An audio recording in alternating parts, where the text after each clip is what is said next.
tapsihan lang din naman ang hanap mo, eh dito ka na sa sulit, mura at masarap. Dahil dito sa tapsihan ni Kuya Joben, for as low as 99 pesos, eh may sizzling meals ka na naka-only rice, only gravy, at only soup. Pero kung may pagyayabang ako sa'yo, eh itong mga goring meals nila, na sa kanin pa lang, eh kahit hindi ka na mag-ulam, solve ka na. 130 pesos lang, naka-only goring ka na. May pork chop or chicken, may itlog ka pa, ay san ka pa.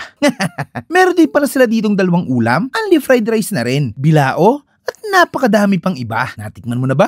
Kung hindi pa, ay tara, banatan na natin yan. Let's go.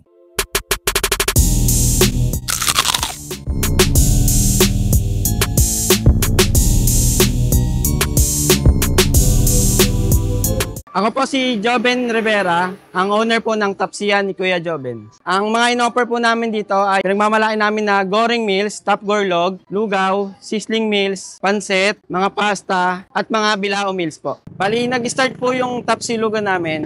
Actually, noong una sa bahay lang po, doon ako nag-start. Naisipan namin mag-bis ng mga silog hanggang sa dumating po yung pandemic. Siyempre, bawal po lumabas yung mga tao. Naisipan namin mag-online. Doon po kami nag-start na makilala hanggang sa makahanap po kami ng physical store. Naisipan namin mag-asawa na maglabas ng goring meals. Actually kasi kaputukan po ng mga tapsihan noon. Ang normal na rice ng mga tapsihan is yung fried rice lang po. Kaya naisipan namin po na mag-asawa, bakit hindi goring yung ilagay natin na kanin para maiba naman tayo. Actually, yung goring po, nakita lang po ng asawa ko sa my day ng katrabaho niya.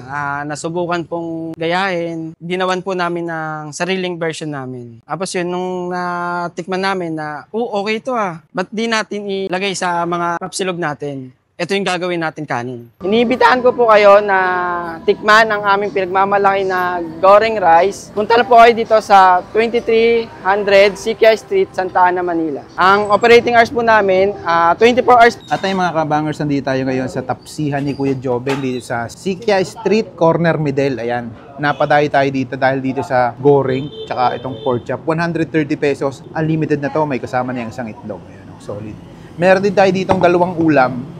Meron ka ng ganitong kalaking liempo, merong isang itlog, meron tapa, unlimited fried rice na rin. Meron din tayo ditong bilao, meron lechong kawali, sisig, Shanghai, chicken, tapos beef tapa. 850 pesos lang, grabe, sobrang dami na niya, no? Kung mahilig kayong mag-party-party dyan at naghahanap kayo ng pulutan, tirahin nyo to sa tapsihan ni Kuya Joben. Pakasolid niyan. Lagyan natin ng ketchup. Kung natin kain tayo. Ayan, no? Grabe.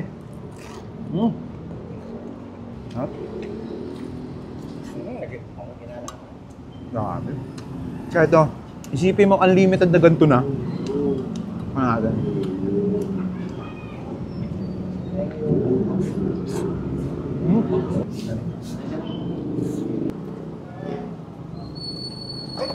Grabe. Pampabata. Kumakagat yung anghang nung rice. Ganito pa na pag nakatingin mo kung ganito talagang ginagana na akong kumain. Yeah.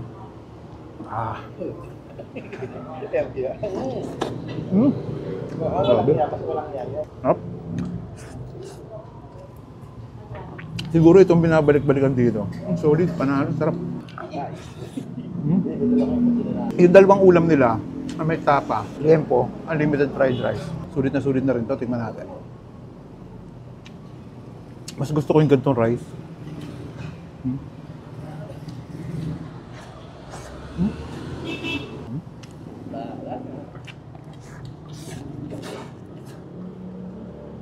Grabe. Solid.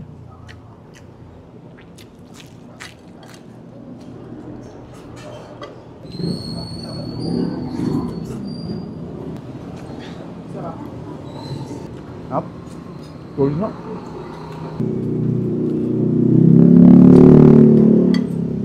Pag pumunta kayo dito, ito tikman nyo. Panalo, grabe. Kahit busog na ako, naubos ko pa yung ganon. Nabitin tuloy ako. Naramdaman ko sa bibig ko yung anghang Naghahanap pa ng pagkain.